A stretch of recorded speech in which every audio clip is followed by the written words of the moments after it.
TBI, eli tämä Marinin mahdollinen tuleva työpaikka, niin on toiminut myös läheisesti sitten Kremlin oligarkin kimpassa, joka on Putinin hyvä ystävä ja lannoitebisneksessä mukana, joka tietysti on Venäjälle tärkeä ja sai sieltä rahoitusta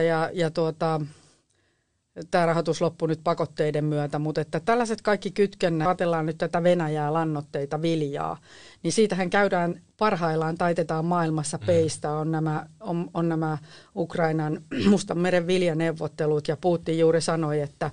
venäläiset lannoitteet pitää vapauttaa maailmalle, se on yksi ehto, että he suostuvat tähän, ja minkälaisia kaikkia vaikutusreittejä täällä on tässä kansainvälisessä konsulttibisneksessä, niin